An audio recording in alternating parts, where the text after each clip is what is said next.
Welcome to my channel. Hali po kayo, samahan nyo ko magkulay ng handkerchief. Maghanda po ng asin, pangtali, pangkulay, at mainit na tubig po. At ito po ang ating panyo. Ito po ang gawin natin sa ating panyo or handkerchief.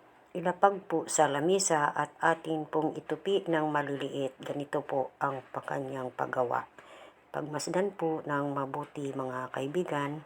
At pagkatapos po ay hawakan sa gitna at saka kumuha po tayo ng pangtali or yarn.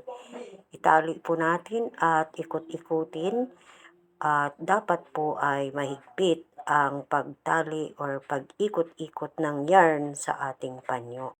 Ganito lang po kadali ang pag-ikot ng yarn.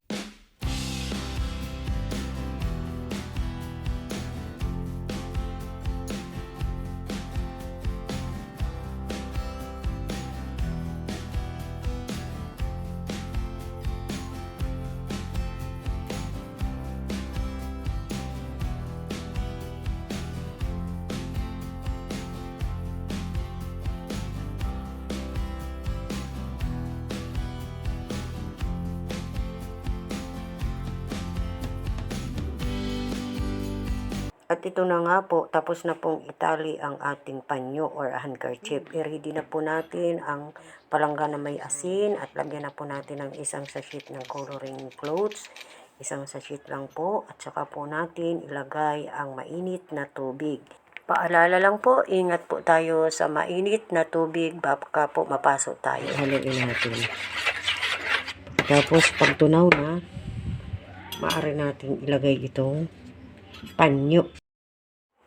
At maaari na po nating baliktarin ang ating panyo at saka po natin diin-diinan upang makulayan ang ilalim. At saka po hintayin po nating lumamig ito. Madali lang kasi po itong lumamig kasi kunti lang po ang tubig na ating ginamit. Ayan po, malamig na po ang mainit na tubig kanina. Malamig na po. Maaari na po nating pigaan.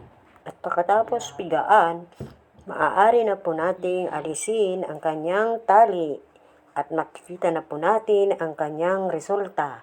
Ito na po ang resulta ng ating panyo na kanina po ay kinakupasan po ito para magamit uli at magkaroon ng konting disenyo. Ayan po, tinutupi ko na po ang panyo mga kaibigan. Ito po yun. Sa pangalawang proseso po, hindi ko po tinapon yung pinagbabadan kanina ng panyo na may tali-tali. Nung matanggalan ko na po siya, ito na po ang aking ginawa. Bali, dinubli ko po ang pagkulay sa kanya doon sa pinagbabadan kanina ng panyo na mayroong tali.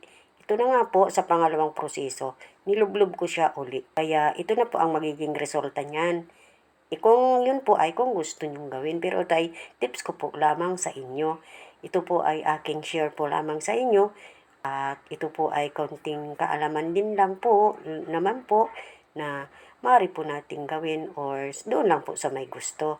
Disclaimer po, doon lang po ito sa may gustong gumawa. Ito po ay pinapakita ko lamang po sa inyo. Maraming salamat po. Ito po ay tinutupi ko na kasi tuyo na pinaaraw ko na po siya. Mga kaibigan, hindi ko po pala siya binanlawan. Thank you for watching mga guys. Kita-kita tayo sa susunod na mga video. At thank you for watching po. God bless us all po.